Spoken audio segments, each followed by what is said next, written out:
Yes. So we also have that. We also have the fact that we've just got live learners, or we've got part-time learners, or we've got all sorts. So we do what we do when we do. I see there's a problem with my background. Something's shining. Not quite sure why. Okay, so the class is live now. Okay, super. What are we live streaming on, Phil? Both like the, mo- the website, I think. The But website, great. usually when we push live, we're not actually sure if it's on the if it's on both. But what is sure is it's on the website. It's on the website. Okay, no, Yeah. that's fine. It's just interesting to know where you are at that moment in time. Right. But Okay. yeah, So now I'm I gonna make you the host yeah, and make me please. the co-host after that. Okay. Yes, I will. I'll do that straight away. Phil, will you press record, or do you want me to press record? I can do that for you as well. Okay, super. Oh, no, I'm trying to do the wrong thing here. I'm trying to press myself. Okay, let's just get out of that. Trying to make myself a co-host. That was an interesting one. Um, yeah, no, we did training early this morning from 7. So I've done training, I've done some other teaching, and I'm back now in to get set up for this Right. class now. So Well, it's your been, background is interesting. You have animal stuffed toys. Yeah. yes, I do. I have a large lion and a large elephant. Right. Um, they are for, I teach a lot of young children as well, and so that's my background for that. And there's a different background, obviously not Get Set Up at the back. There's a different name. And so when I take it down, it looks very empty. I'm so used to these two animals at the back, so they just live there. And I get some interesting comments from the participants. They find it interesting Yeah. sometimes that I've got animals as my background. But It they really are is. my. It's different. I'm different. Yeah. Right. As I you'll hear, That's really cool. I've been an educator for a very, very long time. I've been an educator for 44 years already. Wow. So yeah, it's a lifetime of teaching and sharing ideas.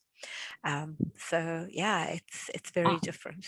I teach as well. I teach English as a second language to Japanese, Koreans, and Chinese.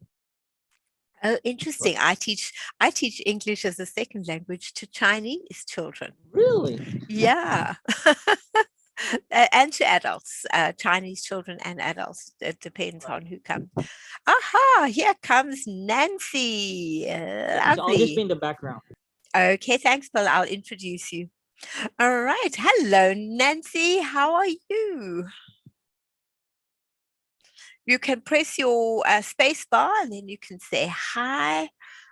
Hi. Oh, lovely to have you in class, Nancy. Sorry. Now, where are you based, Nancy? Where do you stay? Brooklyn, New York. Brooklyn, New York. Okay, right. So your time now would be 10 o'clock at night? 10 o'clock Uh-huh. Ah, and at here night. comes, uh-huh, 10 o'clock at night, late night for you. Good evening, Shirley. How are you? Good. Lovely to Boring have. because I haven't been anywhere. Oh, but you've been listening to things, I hope, and doing things. Oh, yeah.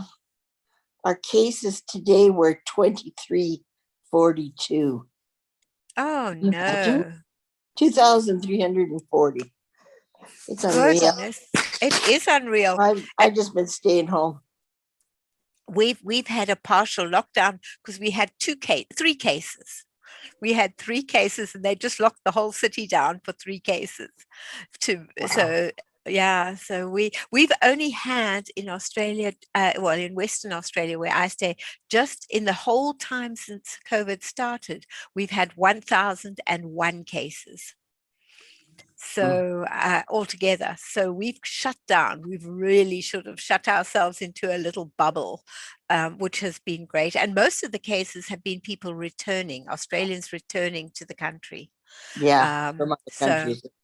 yeah. So, but today's lesson should be exciting. I'm hoping you've all got lots of stories that you've got about little creatures, big creatures, in between size creatures, all sorts of things that have either happened to you or where you've had an encounter of a wonderful nature with a particular animal, because there are some awesome things that people have done and seen and been able to do.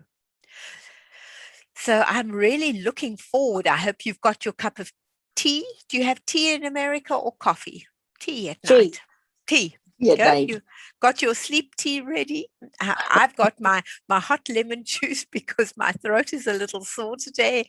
So I've got some warm honey lemon juice, which I might have to drink during the time as well. I've also got my flask of hot water. Even though it's 10 o'clock in the morning, it's quite a chilly morning today because it's now starting to get towards winter. By midday, it'll be warmer, but it's not warm yet. Right, we've got Phil with us today. He's my TA, my technical assist. So if you've got any problem, please feel free to send a message to him in the chat, and he will help you to do whatever you need to do. I could have done with him this morning. I couldn't get my camera to work I had training this morning. I couldn't get my camera to work, but I had to reboot, and after that it decided it was happy to work for us. Right. It's now 10:04. I'm going to start to share, but I will pop in and out of sharing as people arrive. So let me share my screen with you, and let's see if we can do encounters with wild animals. But wild animals can be anything from a little spider or a little grasshopper or something where you've had an encounter or an interesting time with them. To the more scary ones where something has happened that's maybe been a little scary, or the very funny ones that happen and you think, whoa, where did that come from? So looking at this particular picture, I think it is a wonderful picture. This gentleman spent a lot of time busy studying the cheetah, and he actually got this particular cheetah has a tracker on it, which means it has been re-released into the wild, but has been around people. And obviously he was one of the people that it was around, or it could possibly still be sort of in the transition between being treated and ready for release and actually going full time into the wild.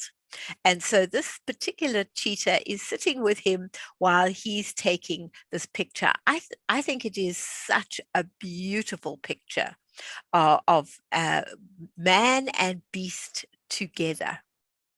In Australia, we have a lovely thing. Animals come first. We have lots of little signs which tell you that the bandicoot is crossing, or something like that. And you have to give way for them if they happen to be crossing the road. You stop your car, you let them cross, and then you continue on your way. And I think that's how it should be. So for me, it really is great. We live very much in harmony with the animals. In Africa, they had to stay in their bigger enclosures because people were scared of them. And so for the safety of the animal, as well as the safety of the person, they lived in the big parks where they're free to roam. They're not in cages or anything. So it's like being free, but when they get to the edges, there is a fence in the way. But they very seldom even see the fence because the parks are so enormous. Now, As you know, Get Setups helps us to learn skills. Well, today we're not doing skills. Today we're just sharing our encounters with different animals, and we learn from each other. And it's so nice to have your cameras on. I can see your faces. We can interact together, which for me is so special. If you want a recording, you can request it at help@getsetup.io, and you can get your recording. Those people who are joining through live streaming, if you want to interact, just join up. It doesn't cost you anything. And then you are able to interact with the guide and with your fellow people that are listening to it as well. We're not paid to promote any products at all. Just a little bit about me. Oh, my name seems to have disappeared into a strange position. I live in Perth, Australia, and I've been an educator for 44 years. I really enjoy creating and making things, but I have a great love of animals, and that's why I do my 5 series on animals. African animals, Australian animals, and encounters. But I think of all, having been an educator for so many years and teaching, being a part of the Get Set Up guides, I no longer have to teach. I now can share ideas, share encounters, share what I know. And sharing rather than educating for me is something really special, because I'm now sharing with my peers. And that for me is awesome. So our objectives today is to discuss encounters with any animal, insect, or bird. Close encounters, memorable encounters, heartwarming encounters. So what would you like to learn from today, Shirley? I have no idea. But that's good. You've got an open mind. You've come with a really I've open had mind. a lot of encounters with many animals. So Excellent. So I hope we're going to hear about some of them. So that'll be awesome. And Nancy, why are you? What do you hope to get from the class? Not sure. Maybe she'll come back just now and tell us. Right. So there are many amazing encounters with wild animals, both big and small, that we can share with each other today. And I really hope you're going to share some of your stories.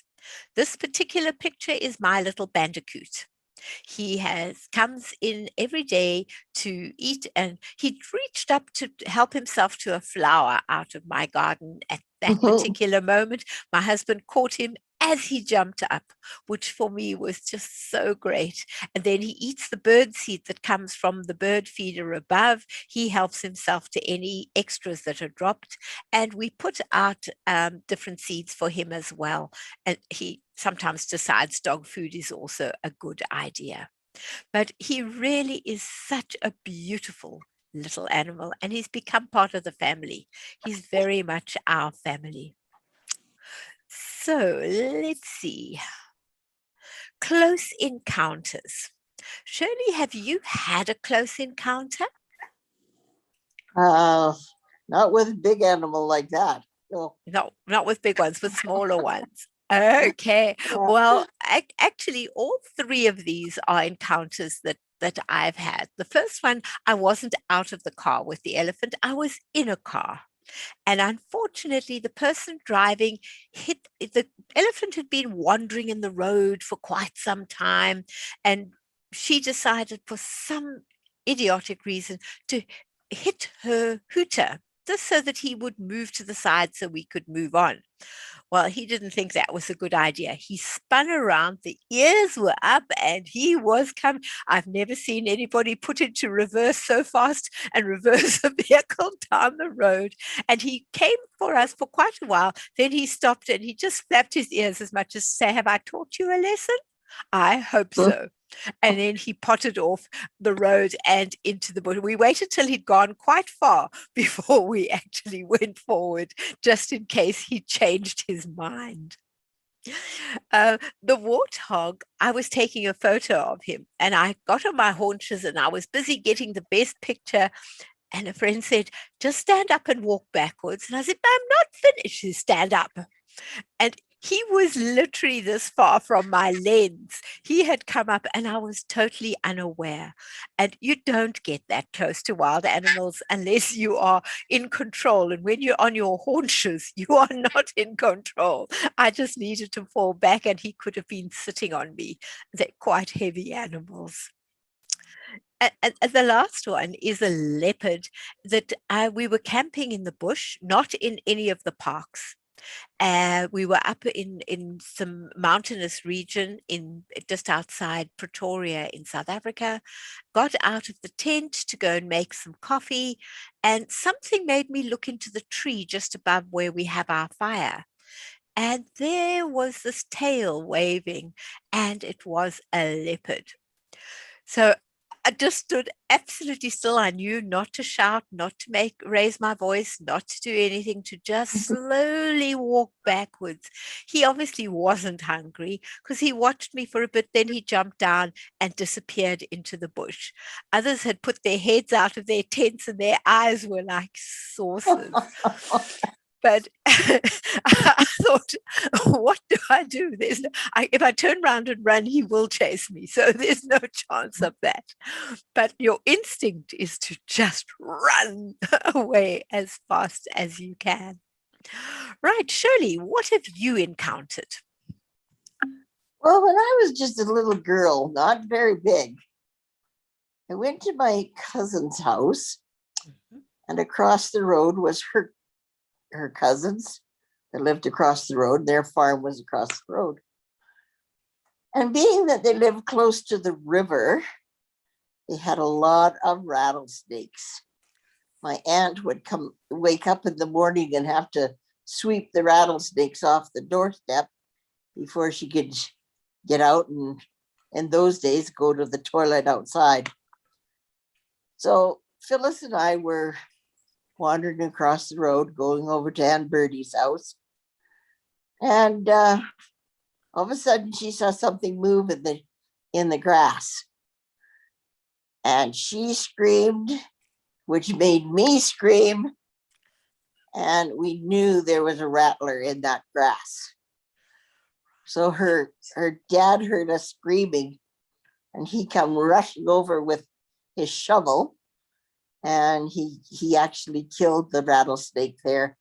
And that, from there on, I've been so afraid of snakes. I won't even touch them. Somebody has a pet snake, sorry, I'm not going to your house. I'm just so afraid of them. It does give you a scare, very much so. It does give you a scare. Where we are now, we often, not often, it's sort of now and in October, we come across snakes in the little forest where we walk. And we know they are poisonous because of their pointy nose, but they fortunately are small, and we usually just wait for them to cross the road or take a long stick and help them across the road back into the bush, and then we carry on walking. But we are aware we only get small ones in the little foresty area, maybe 2 k's from us. We have others, they have bigger snakes than we have, and it's right opposite a school. So the teachers have to be very aware of having extras in there. Hi, Melinda, lovely to have you joining us as well. And Eileen, Hi there. lovely to have you joining us. Excellent, lovely. It's awesome to have everybody coming into class. We've just been talking about close encounters of the big and small kind. We were very fortunate to have Shirley telling us about the rattler that she had an encounter with, and those are very scary to encounter. So, and I spoke about an elephant and a warthog and a leopard encounter. So there are lots of things. Have either of you encountered an animal, be it big or small? Not at the moment. Okay. If you want, feel free to talk, but please, you can leave your microphones on. This is very much an interactive class today. So let's have a look Oh, at yeah. sea creatures. This is Eileen. Yes, Eileen. Hi. And hi. And of course I'm retired now, but when I was teaching middle school, one day on my conference period, I was walking down the hallway, and at the top of the they had connecting buildings, and then they had glass windows at the top. So I looked up, and I heard this bang, and there was this bird that fell right in front of me about 2 feet, and it had the most startled look in its eyes. And I started talking to it, like, it's okay, honey, it's okay. And I kept walking closer and closer. And I thought, oh my God, I don't know what to do. And I just kept talking to the bird and standing there for about 5 minutes. And then finally he just kind of relaxed and flew away. Wow, but what a lovely encounter to have. When you said you're a retired teacher, I'm not retired, I still teach, but my very, very first day with my very, very first class, I was so excited and so proud. Here was this I just turned 21 about 2 days before, and I was very proud of myself. I was this new teacher, and I had got my little grade 1 class into class, and a little boy walks up to me with a bottle, and he undoes the lid and he tosses a snake onto my desk. Surely, yeah. And I didn't know what kind of snake it was. I didn't know. I said, "Do you know what it is?" He said, "No, my mum says you'll know." And so I thought, I can't scream. I very carefully spoke to him very, very. I said, "Can I have the bottle, please?" And I managed to get the snake back into the bottle. And I had my previous husband, he walked past just at that moment. He said, my voice was calm, but I was like a piece of paper. I was white. It turned out to be a mole snake, and it wasn't dangerous or anything, but I didn't know that. I was a city person who'd grown up partly in the city, and although I was born in the bush, I had become very much a city slicker. And so it was, I was so nervous with that, but it taught me to expect anything at any time. Oh, yes. Especially with the little kids. Or Yes. even Oh, big yes. kids. Big kids. So definitely big kids too. But yeah, Even more it so was from them. yes. They want to see how they can scare you, and you can't show any reaction, because if you do, you are a wonderful target in the future. So you have to be calm. Yep. Right. Now, And then oh, I'm sorry. Was no, somebody else please continue. No, yes, no, please continue. Continue. Then I never liked lizards. Uh-huh. And at the end of my career, I was teaching 3rd grade, and I had the best class ever. I mean, I just could not get over this great class. So I was over in the pet store. I have dogs. So I was in the pet store, and some reason I'm over by the lizard area, and I saw this really cute lizard. It had a tail about 2 inches long, and it was kind of like the shape of a stubby carrot. And it was orange like a carrot. I just kept watching it. Next thing I know, I'm buying this lizard, and it's called carrot tail lizard. I bought it from my class because they were such a good class. So then after that, I bought another lizard, like a year later. And one day, I was reading to the class, and I had the lizards. It's okay, honey. That's my dog. Sorry. That's okay. And I've got one snoring next to Solomon, me. it's okay. So next thing I know, one of the boys comes walking up to me and he's whispering to me, "I think our lizard just died." And I said, "What?" And he says, "What?" He turned white and something's happening. So I kept reading, finished the story, and got the kids to do something. Walked up there, and the lizard was shedding skin, but I didn't know that. And I had the Right. greatest picture, of this lizard. And when the skin came off, you could see every fingernail or toenail, whatever they call it. And I still have that picture. I love that picture. Yeah, because what an experience to see something like that. That is so awesome. When you do get an experience like that, it is an experience of a lifetime. When something like that happens, it's a wow moment. And it really is. Yes. When I first got married, we lived in the bush. We were out of town, and we had a stable door, a top bottom stable door, and I wondered why we had a stable door. And I opened the top of the stable door, and I was about to open the bottom, and somebody yelled, "Stop!"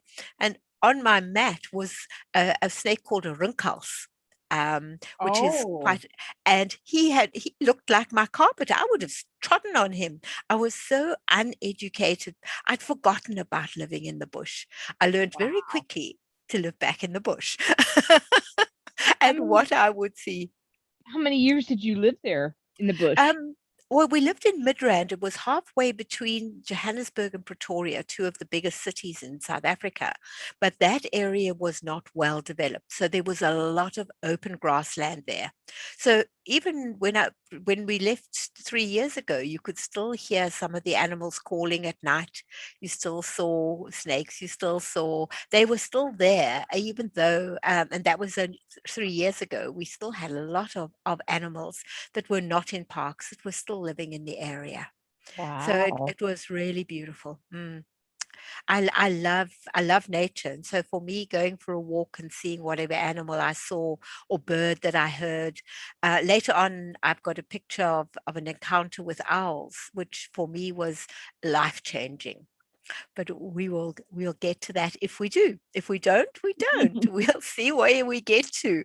And we just take this class. I have no idea where we're going with this. It's our first one. I have some ideas, but we change as we go. So please, the more people talk, the better.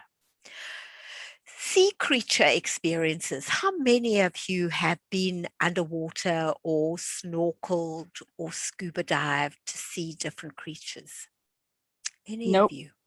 No, I've been very fortunate. When we have to go to Bali because of our visa, but my husband and I are South Africans and we're living in Australia, but my Australian visa is not through yet. So I've been waiting 5 years.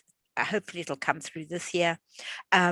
We have to go to Bali. Well, we had to go to Bali every 3 months to leave the country and come back. But what we did was you could walk under the water. You actually get lowered down with a headgear on, and you walk under the water, and you walk amongst the corals, and the fish all swim past you. It is the most amazing sensation to do that. It really was awesome. We had sea turtles swim past us. We had all sorts of really amazing creatures, and you could see all the coral. So that was really special. And the other one was I swam with dolphins, and that was awesome in South Africa. And the interesting thing is dolphins know when someone is ill.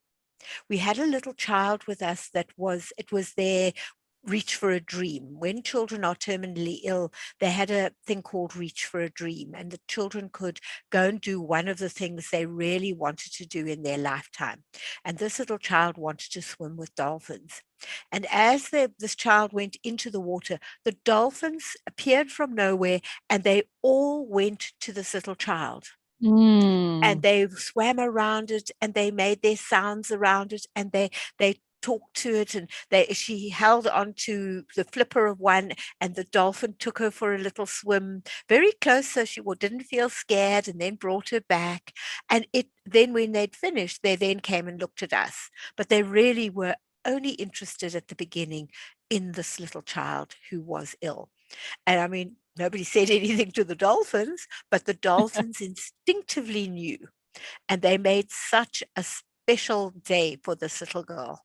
It really was amazing. They were with us, we swam around with them, and then they took off back into the ocean again, back to wherever they were heading for at the time.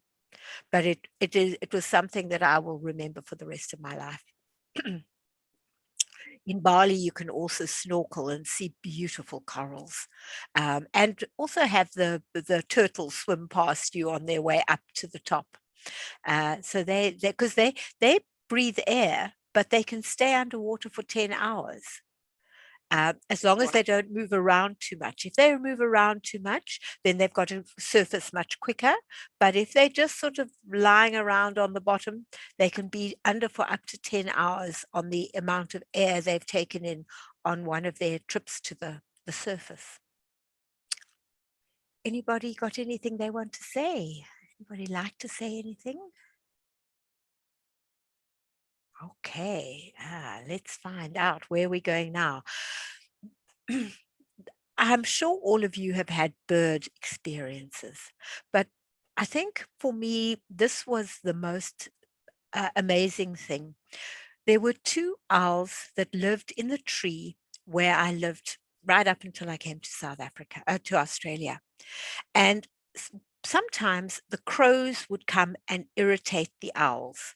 And so I would go out and I would shout at the crows, because South African crows are really cruel animals. So I would go and yell at the crows, and the crows would then disappear. And I did this for a couple of months. Then when you would go out, the male of the 2 owls would hoot at me. Wherever he was, he would hoot. And then I would say, "Oh, morning, how are you?" And I'd talk to the owl. And then if I didn't talk to him, he would come and swoop over my head, as much as to say, "I'm here." And I got into this habit with the owls. And then we put up an owl box in the tree, and they had these 2 adorable little baby owls, little fluffy things. And we could see them up in the tree with Mom. Mom is a much taller, thinner bird. These are eagle owls. And Dad is more fat and plump. And after a short time, one of the owls fell out of the tree. One of the little baby owls fell out of the tree. And now, normally, if you pick up a baby bird, the parents won't touch it again. But we couldn't leave it on the ground. It was just too small. Oh, great to have you back, Shirley. Sorry, I had a phone call. No, that's fine. So I picked it up and I thought, what do I do? So we put a long ladder up, climbed up, and Dad was watching, Mom was watching, and we put it back in the little house at the top. And with that, Mom and Dad both flew to the house and talked to the little baby, and Dad flew over me as much as to say, "Thank you." And about a week later, this little thing fell out again. I think its brother kicked it out, quite honestly, and it decided it wanted to stay on the ground. So we made an area where none of the dogs or anything could get to it. And this is it sitting on the ground between the bamboo shoots. And Mom and Dad would feed it and look after it. And slowly it learned to fly. And eventually we had 4 owls living in the area, Mom and Dad and the 2 youngsters. But for me, that was one of the hardest things to leave, was to leave my owls, because I really had such an affinity with this family of owls. So that was an awesome encounter. Anybody else had an encounter with a bird? See, what's the black and white bird? We have a problem. When it is breeding season, the magpies can become Oh.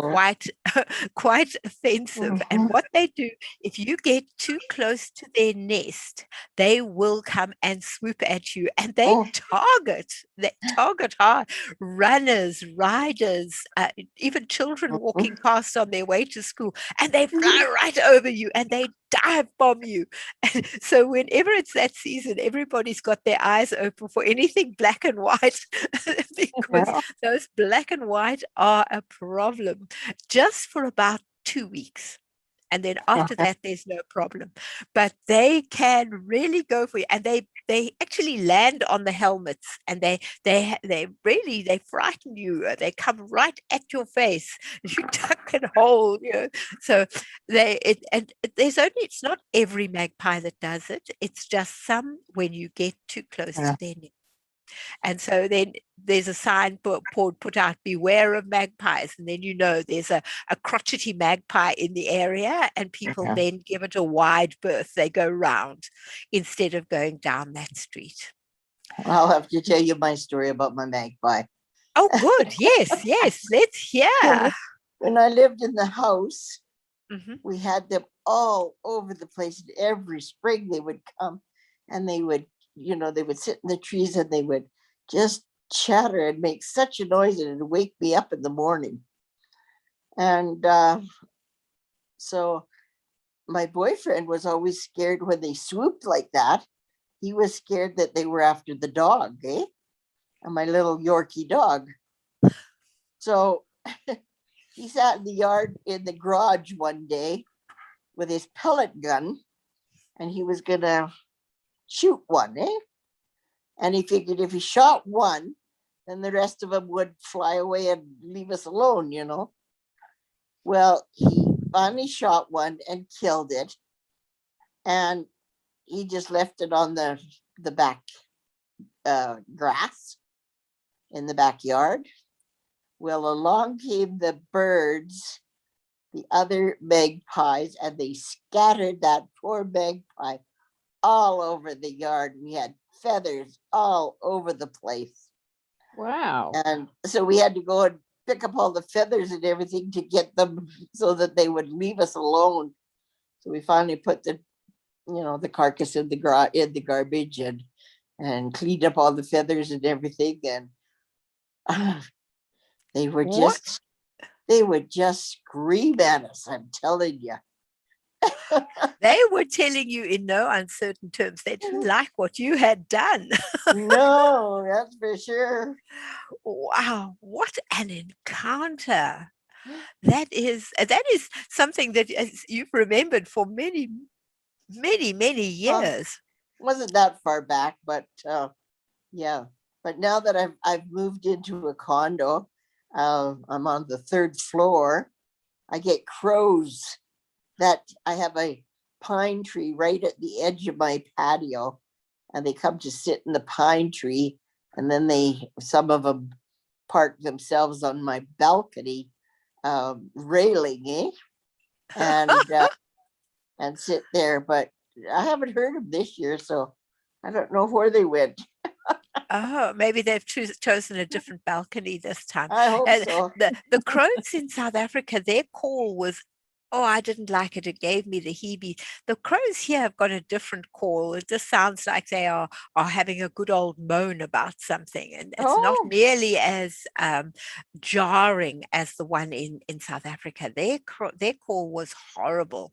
I would leap out of bed and go and save my owls every time I heard them. So the last bird that's in this picture here is a black parrot. Now, they are mainly on the East Coast, but there's a small colony on the West Coast, and they live in our little forest. And they love these plants. They destroy them. They break them off. They take the juice out of them and snap them off, and you end up with hundreds of them lying on the floor. Fortunately, we have lots and lots of these. This was at my front gate, and he was sitting there helping himself to as many as he could consume in one go. And his friends were in the other ones close by. But they really are beautiful. We have multicolored parrots as well. We have absolutely beautiful colors, as Yes, I've well seen as them. our black one. But he's rare in our area. What's the red flower he's after? It's called, I've gone totally blank and I know it so well. I'll think about it, Shirley, and let you know. In the middle of it, I'll suddenly Yeah. remember what it's called. We've got quite a few of them out there, and we had them in South Africa as well. I just can't think at the moment. Right. Now, other encounters that people have, heart-stopping moments. You surely have had a heart-stopping moment with your snake. Who else has had a heart-stopping moment? It can be with something small. Doesn't have to be something big. My husband had a heart-stopping moment. He's a gardener. He loves gardening. We've got a little garden, and he was busy pulling out things, and I suddenly heard this shout,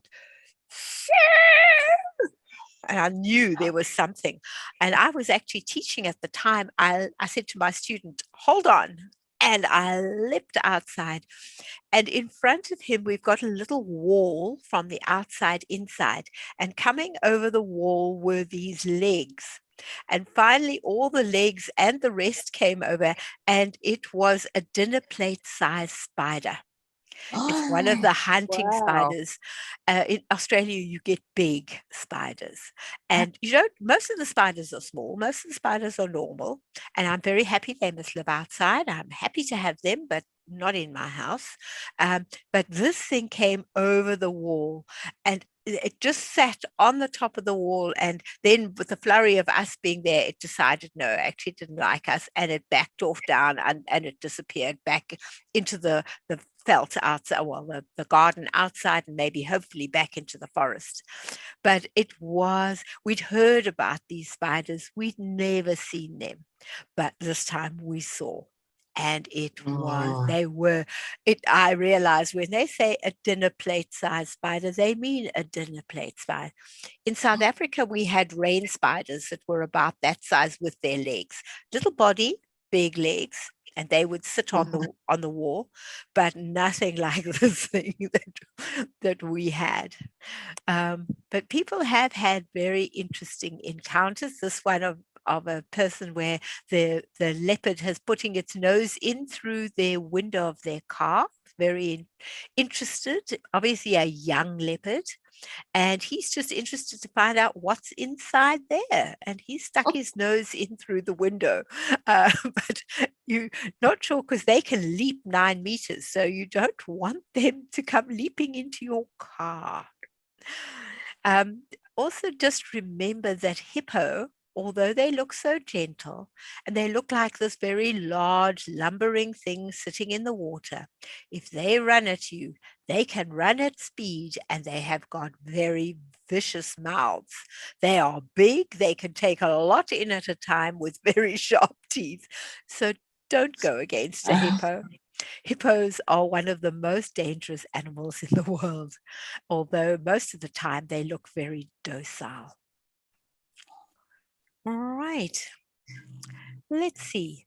Close-up encounters. I'm sure all of you have had close-up encounters with anything from something small to something large. For me, learning about a giraffe, I love giraffe. And I went to a wildlife, I often used to spend time in wildlife sanctuaries helping to look after the animals during holidays. But one of the things that we had, there was a giraffe, and I went to feed the giraffe, not thinking about the giraffe's tongue. And out of the giraffe came this long black, which made me think snake immediately because I'm not used to the thought of something long and black coming out of a mouth. Their tongue is long and it's purple actually, but it's such a dark purple that it looks like it's black. And so this long black tongue, and it is that long. It is really long. It's because it's got to be able to get to the top of the trees. You've got to be able to get those top leaves. So therefore, it does that. I've also had encounters with an orangutan. We had breakfast with an orangutan, and he would sit. He had a little sort of place to sit above where you were eating, and he would look at what you were eating, and he'd put his finger down and sort of help himself to try and help himself, and then his handler would give him something else to eat, and he would sit there and eat. But they were very gentle natured creatures. They really are. I would love to go to Ethiopia or to Kenya and go and live with the gorillas or stay close to gorillas for a while and get to see them and get to understand how they live as a family. Jane Goodall did that for 20 years, and she wrote some amazing books about her. She became part of their family, and they accepted her totally.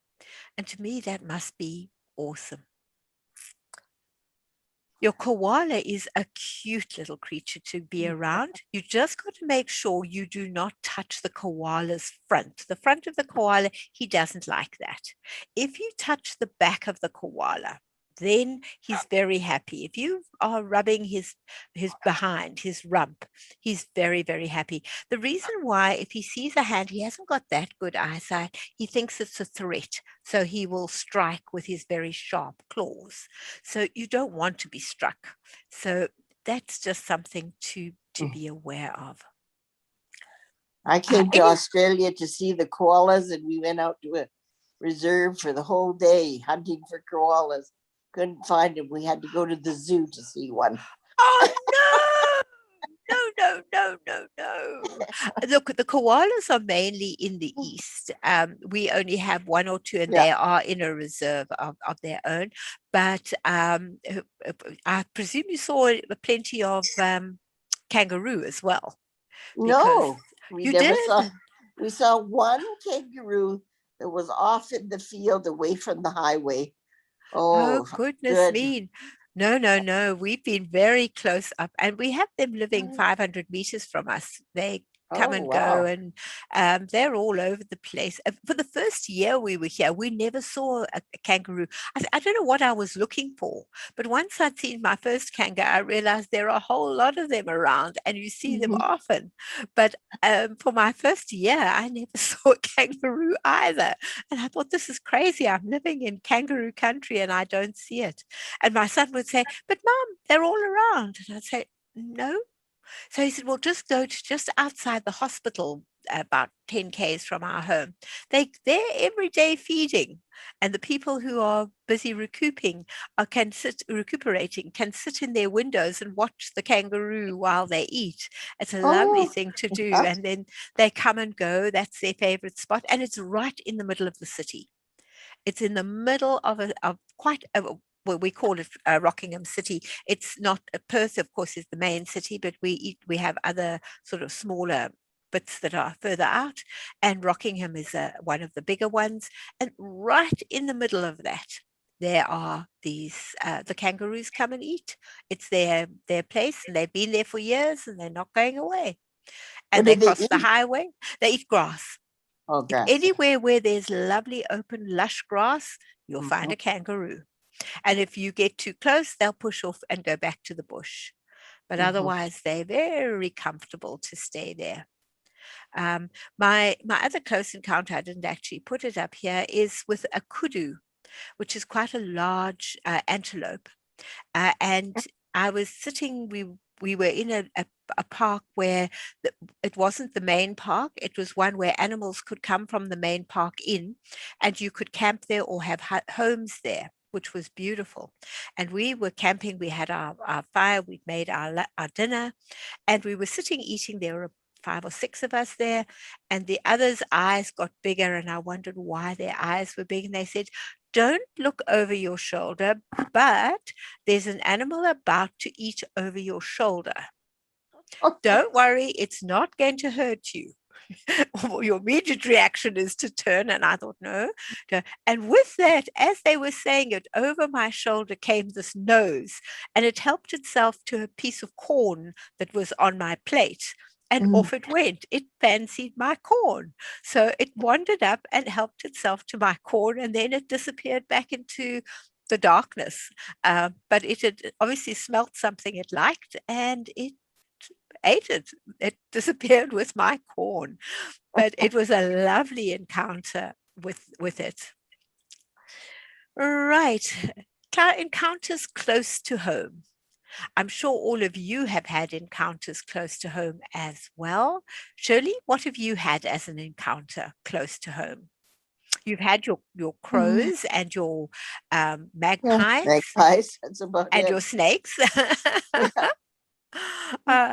Nancy, have you had any close encounter in your home with something small or big, even just a spider? No? Melinda? Yeah, I had spiders. Eileen, have you had any encounter? Wunda? With what? Anything, any creature that's not a pet. Well, your lizards became pets. Well, last summer, and I really loved it. Last spring and summer, there was every day when I'd go out with my dog around noon, we'd be sitting out there for about an hour or so. And next thing I know, I'd hear these two mockingbirds. And then by the end of the summer, they kept getting closer and closer to the point where they were 2 feet away from us on our fence. I loved it every day. It was so great. Oh, yes. What a lovely thing. Yeah. So I hope they show up this summer. I hope so too. Ah, that would be awesome to have them show up and be part of what you do. This is what is so special. We also have the kookaburra who comes and they often in our little forest. And when I say little, it is a little forest. You can walk around it in half an hour. But it's beautiful because there are paths, and then there are natural paths as well. So we let the dogs decide which path we're going to take each day when we go for our walk. And so we take different routes each time. But some of the things that we've seen there is the stump-nosed lizard. He was on the side of the path. And the one day we saw a big snake. That was the biggest snake we saw. But it was maybe a meter from us sunning itself, and we just walked round it and continued on our way. The largest kangaroo I've seen so far was this male kangaroo. I was a little nervous of him. You can see the size of the car compared to him. He is really big. Females are much smaller, but this male kangaroo was well over 2 meters, and he was what they call a big boy. And for me, he was a very big boy. I gave him a wide berth. Other people walked right close to him that lived near where he was. Their homes were right there. They would just walk past and greet him and carry on with what they're doing. And he was quite happy knowing them, and they were and if you got too close, he would just sort of amble off into a slightly further direction. And of course, in the center is my little baby bandicoot. That's the mummy one. She's got a pouch. There's a mom and a dad, and they come at different times. What is that? A bandicoot. I've never seen one of those. Oh, they are the most beautiful little animals. They belong to the same family as the kangaroo. They've got the big back legs, the small front legs, and the pouch in the front, and a long nose. They're the size of a small cat or a very big rat in size. And they've got a long tail that comes out behind. They usually eat seeds and plants, but they also eat insects, and he rather fancies my dog food. We've actually now moved the dog food, and we put it out for him so that he's got his own seed and his own whatever, and the dogs have got theirs, because my one dog didn't like the fact that he was helping himself to her food. She got a little bit jealous of the fact. I'm sorry. No, One please. No, one please, day, never sorry. one day a couple years ago, when my dogs and I were walking into our backyard, we have a gate. So you have to go from the house, you have to go outside on the carport. I live in a mobile home, and then you have to go open the gate to get to the backyard. So anyway, just as I opened up the gate, I looked down and there was this lizard, and apparently it was dead. And it was about 3 inches away from the gate. Well, there was no way I was going to touch that thing. So later later in the day, when we went back out for my dogs to do their business, I noticed that there were ants all over the lizard den. So I just watched over about a week, watching the ants take care of this lizard, and before I knew it, there was nothing left there. It was amazing to watch that process.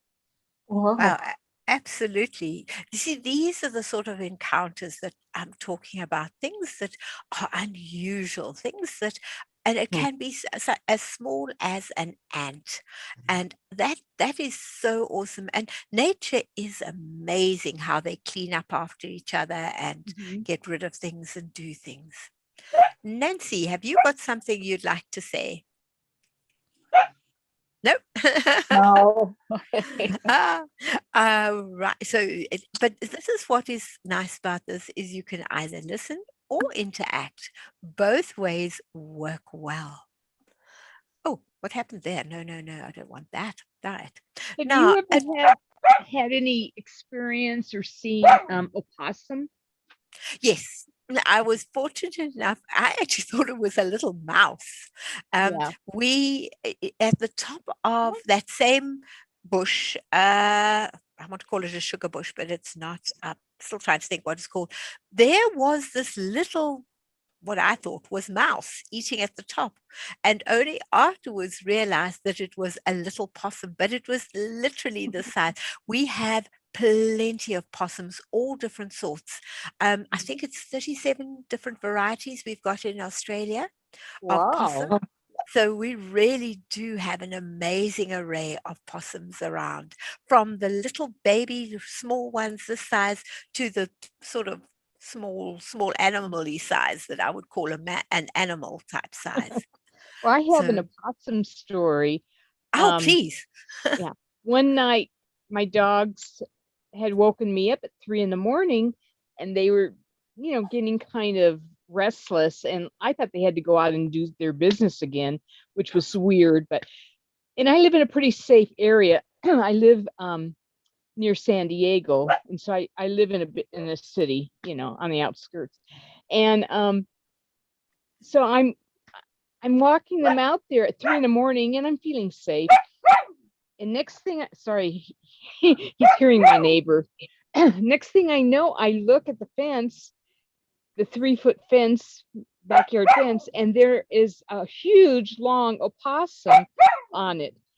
And his eyes are looking right at me, and they're bright red because of the shine from the porch light. So he's frozen. So I look the other direction.